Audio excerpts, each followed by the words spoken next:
ನಮಸ್ಕಾರ, ಶುಭೋದಯ. ಸಂಕಲ್ಪ ಸುದ್ದಿ ಕಾರ್ಯಕ್ರಮಕ್ಕೆ ತಮ್ಮೆಲ್ಲರಿಗೂ ಆತ್ಮೀಯ ಪ್ರೀತಿಯ ಸ್ವಾಗತ ಹೇಳ್ತಾ ಇರೋದು ನಾನು ಅನುಷಾ.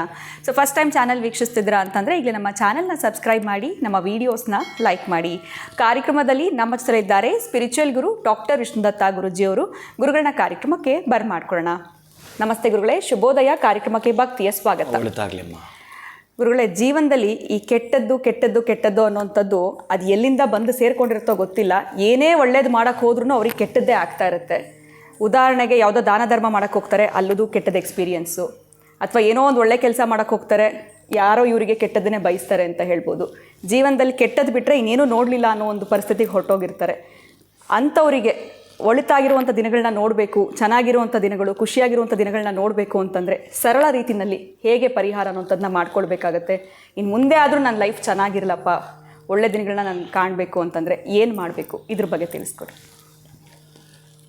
ಓಂ ವಿಶ್ವಸ್ಮೈ ನಮಃ. ನನ್ನ ಪ್ರೀತಿಯ ಬಂಧುಗಳೇ, ಈ ಪ್ರತಿ ಹಂತದಲ್ಲೂ ಪ್ರತಿ ಆಯಾಮದಲ್ಲೂ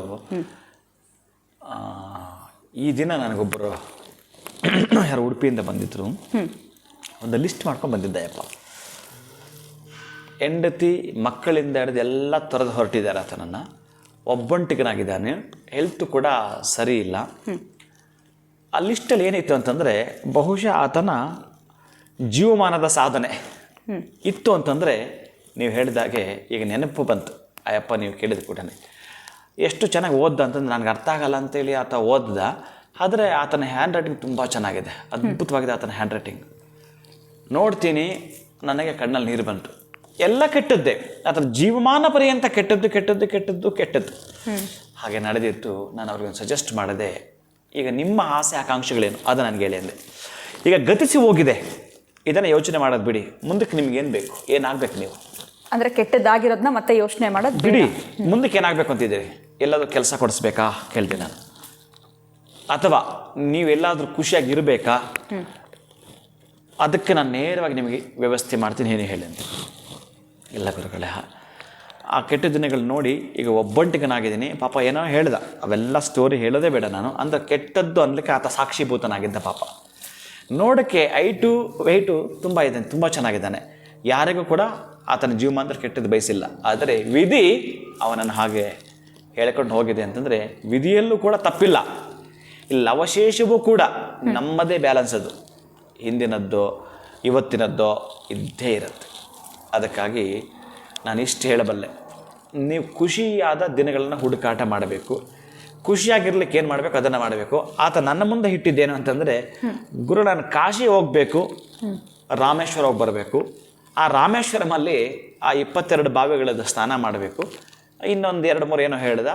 ಕೊನೆಯದಾಗಿ ನಾನು ಹುಟ್ಟಿದ್ದಕ್ಕೆ ಸಾರ್ಥಕ ಅಂತ ಆಗಬೇಕಾದ್ರೆ ಈ ಗಯಾ ಕಾಶಿ ಇಲ್ಲೆಲ್ಲ ಕೂಡ ನಾನು ಅದೇನನ್ನು ಶ್ರಾದ್ದ ಅವೆಲ್ಲ ಮಾಡಬೇಕು. ಜೊತೆಗೆ ನಾನು ಕಾಶಿಯಲ್ಲೇ ಇದ್ದುಬಿಡಬೇಕು ಅಂತಂದ. ಇದು ನೀನು ಯಾವಾಗ ಹೇಳಿದ್ರು ನಿನಗೆ ವ್ಯವಸ್ಥೆ ಮಾಡಿಕೊಡ್ತೀನಿ, ಏನೂ ಅಭ್ಯಂತರ ಇಲ್ಲ. ಈಗ ನಿನ್ನ ಜೀವನ ಏನು ಕತೆ, ಹೇಗೆ ನಡೀತಾ ಇದೆ? ಇದನ್ನೆಲ್ಲ ಕೇಳಿದಾಗ ಗುರುಗಳೇ ಇದ್ದುಬಿಡು ಅಂತಂದಾಗ ಆತ ನಕ್ಕಬಿಟ್ಟು ಖುಷಿಯಿಂದ, ನನಗೆ ಇನ್ನೊಂದಷ್ಟು ಕೆಲಸ ಇದೆ ಗುರುಗಳದೆಲ್ಲ ಮಾಡ್ತಿರ್ತೀನಿ, ಇನ್ನೊಂದು ಸಲ ಬರ್ತೀನಿ, ನಗುಮುಖದಿಂದ ಉತ್ತರವನ್ನು ಕೊಟ್ಟ. ಆದರೆ ಅವನಿಗೆ ಜೀವನಕ್ಕೆ ನೋಡಿ, ಅವನಿಗೆ ಅನ್ನೋ ಪದ ನನಗೆ ಬರಬಾರ್ದು, ಆತನಿಗೆ ನನಗೆ ಬರಲ್ಲ. ಆ ಥರ ಎಷ್ಟೇ ಆಗಿದ್ದರೂ ಕೂಡ ಅಪ್ಪಿತಪ್ಪಿ ಕೂಡ ಮಾತಾಡಬಾರದು ಅಂತ ಹೇಳ್ತಾನೆ. ವಯಸ್ಸಲ್ಲಿ ತುಂಬ ದೊಡ್ಡವ ಆ ಮಹಾನುಭಾವನ. ಇಲ್ಲಿಂದ ನಮಸ್ಕಾರ ಒಂದು ಮಾಡುತ್ತೇನೆ. ಎಷ್ಟು ಕಳಕಳಿಯ ಮನವಿಯಿಂದ ಮಾತಾಡ್ತಾನೆ, ತುಂಬ ಪ್ರೀತಿಯಿಂದ ಮಾತಾಡ್ತಾನೆ. ಆದರೆ ನೋವುಗಳನ್ನು ಪಟ್ಟಿ ಮಾಡ್ಕೊಂಡು ಬಂದಿದ್ದಲ್ವಾ, ಕೆಟ್ಟದ್ದೇ ನಡೆದಿದೆ. ಆತನ ತಂದೆ ತಾಯಿಗಳು ಸಣ್ಣ ವಯಸ್ಸಲ್ಲಿ ತೀರ್ಕೊಳ್ತಾರೆ. ಅಕ್ಕ ತಂಗಿಯರು ಈತನಿಗೆ ಇದ್ದಾರೆ, ಇಲ್ಲ ಸಪೋರ್ಟ್, ಹೀಗೆ ಆಮೇಲೆ ಹೆಂಡತಿ ಮಕ್ಕಳು ಕಾರಣಾಂತರಗಳಿಂದ ಅದನ್ನು ಆತ ಪೂರ್ಣ ಹೇಳಲಿಲ್ಲ, ಬಿಟ್ಟು ಹೋದರು. ಈಗ ಒಬ್ಬಂಟಿಗನಾಗಿ ಏನೋ ಸಣ್ಣದೊಂದು ಕೆಲಸ ಮಾಡಿಕೊಂಡು ಜೀವನಕ್ಕೆ ಸಾಕಾಗೋದಿಲ್ಲ, ಅದು ಅಷ್ಟೇ ಬರುತ್ತೆ ಆತನಿಗೆ. ಪಾಪ ಅಷ್ಟರಲ್ಲಿ ಮಾಡ್ತಿದ್ದಾನೆ. ಮನೆ ಇಲ್ಲ, ಯಾರೂ ಕೂಡ ನಮ್ಮವರು ಅಂತೇಳಿ ಒಂದಷ್ಟೇನಾದರೂ ಸಹಾಯ ಮಾಡೋರು ಆತನಿಗೆ ಯಾರೂ ಇಲ್ಲ. ನೋಡಲಿಕ್ಕೆ ವಿದ್ಯಾವಂತನು, ಬುದ್ಧಿವಂತನು, ಹಣವಂತನಲ್ಲದಿದ್ದರೂ ಗುಣವಂತ ಆತ. ಇಷ್ಟೆಲ್ಲ ಇದೆ ಪಾಪ ಆತನಿಗೆ. ನಾನು ನೋಡಿದೆ ಆತನನ್ನು, ಯಾವುದೇ ಥರದ ಹಿಂಸೆಗಳು ಮಾಡಿದವನು, ಕೃತ್ಯಗಳು ಇವೆಲ್ಲವೂ ಕೂಡ ಕಾಣಿಸಲಿಲ್ಲ ಆತನಲ್ಲಿ. ಆದರೂ ಕೂಡ ಹಿಂದಿನ ಜನ್ಮದೇನಿದೆಯೋ ಈ ಜನ್ಮದಲ್ಲಿ ಅನುಭವಿಸಾಯಿತು. ಈ ಮೂಗ, ಈ ಕುಂಟ ಇರ್ತಾರಲ್ಲ, ಅವ್ರು ಅನುಭವಿಸಿದ ಮೇಲೆ ಅದಕ್ಕೆ ಹೇಳೋದು, ಈ ಸಂದರ್ಭದಲ್ಲಾದರೂ ಈ ಜನ್ಮದಲ್ಲಾದರೂ ಕೂಡ ಏನಿದೆಯೋ ನೋವುಗಳನ್ನು ಅನುಭವಿಸುವ ಮುಖಾಂತರ ನಾವು ಮಾಡಿರ್ತಕ್ಕಂತಹ ಕರ್ಮವನ್ನು ಕಳ್ಕೊಳ್ಳಲಿಕ್ಕೆ ಇದು ಬಂದಿರೋದು, ಬಿಟ್ಟರೆ ಅನ್ಯತಾ ಭಾವನೆ ಮಾಡಬೇಡಿ. ನೀವು ಯಾವುದೇ ಮಾತ್ರವಾಗಿರತಕ್ಕಂಥ ಪುರಾಣ, ಇತಿಹಾಸ, ಗ್ರಂಥ, ವೇದ ತೆಗೆದು ನೋಡಿದರೂ ಕೂಡ ನಮ್ಮದಾಗಿರ್ತಕ್ಕಂಥದ್ದು ಏನು ಇದೆಯೋ ಆ ಕರ್ಮಗಳಿಗೆ ಸಂಬಂಧಪಟ್ಟದ್ದು ಅನುಭವಿಸು. ಸುಕರ್ಮವನ್ನು ಅನುಭವಿಸು, ದುಷ್ಕರ್ಮವನ್ನು ಅನುಭವಿಸು. ಫಲಾಫಲಗಳನ್ನು ನೀನಲ್ಲದೆ, ಅದೇ ಹೇಳ್ತಾನಲ್ಲ, ನೀನು ಮಾಡಿರೋ ಅಡುಗೆ ಬೇಕಾದರೆ ತಿಂದೇ ಇರಬಹುದು, ಬಹುಶಃ ತಿನ್ನಕ್ಕಾಗಲ್ಲ, ಅದು ಇನ್ಯಾರ ಪಾಲು ಆಗಿಬಿಡಬಹುದು. ಆದರೆ ಕರ್ಮ ಯಾರ ಪಾಲು ಆಗಲಿಕ್ಕೆ ಸಾಧ್ಯವಿಲ್ಲ, ಅದು ನಿನ್ನ ಪಾಲೇ. ಅಂದರೆ ನಾವೇ ಅನುಭವಿಸ್ಬೇಕು, ಅನುಭವಿಸಿಯೇ ತೀರಬೇಕು. ಅದಕ್ಕಾಗಿ ಈತ ಎಲ್ಲ ಅನುಭವಿಸ್ತಾ, ಬಿಡು ಕಣಪ್ಪ, ನೀನು ಇಷ್ಟೆಲ್ಲ ನಾನು ಚೆಕ್ ಮಾಡಿದೆ, ಆಮೇಲೆ ಜಾತಕದ ಏನೋ ಹೇಳಿದೆ ಅದನ್ನೆಲ್ಲ ಚೆಕ್ ಮಾಡಿದಾಗ ನೀನು ಮುಂದೆ ರಾಜನಾಗಿ ಹುಟ್ಟಿದೆಯಾ, ಬಿಡು ಇನ್ನೆಲ್ಲ ಇದು ಬಿಟ್ಟುಬಿಟ್ಟಿನ.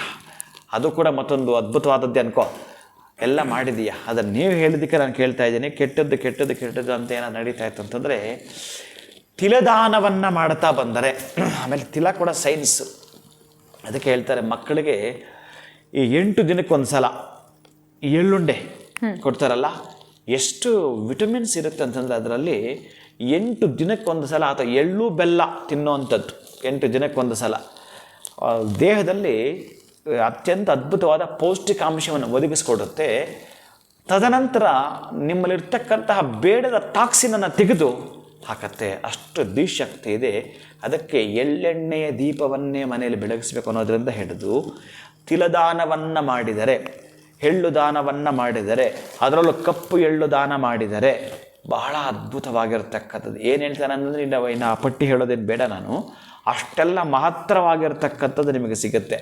ಅಂದರೆ ನಿಮಗೆ ಏನು ನಡೀತಾ ಇದೆ ಕೆಟ್ಟದ್ದು ಅಂತ, ಹಂತವಾಗಿ ಕೆಟ್ಟದ್ದು ಅಂತ ಏನು ನಡೀತಾ ಇದೆ, ಇದೆಲ್ಲ ತೊಲಗಿಸ್ಕೋಬೇಕು ಅಂತಂದರೆ ನೀವು ಎಳ್ಳು ದಾನ ಮಾಡ್ತಾ ಬನ್ನಿ. ಯಾವಾಗ ಸಾಧ್ಯವಾದರೆ ಆವಾಗ, ಕೊನೆ ಪಕ್ಷ ನಿಮಗೆ ಶನಿವಾರ ಮಾಡಿ, ಇಲ್ಲ ಅಮಾವಾಸ್ಯೆಗೆ ಮಾಡ್ತಾ ಬರ್ತಕ್ಕಂತಹದ್ದು. ಒಂದು 4 ಅಮಾವಾಸ್ಯೆಗಳಲ್ಲಿ ಯಾರಿಗಾದರೂ ಕೂಡ ಅವಶ್ಯಕತೆ ಇರತಕ್ಕಂಥದ್ದು.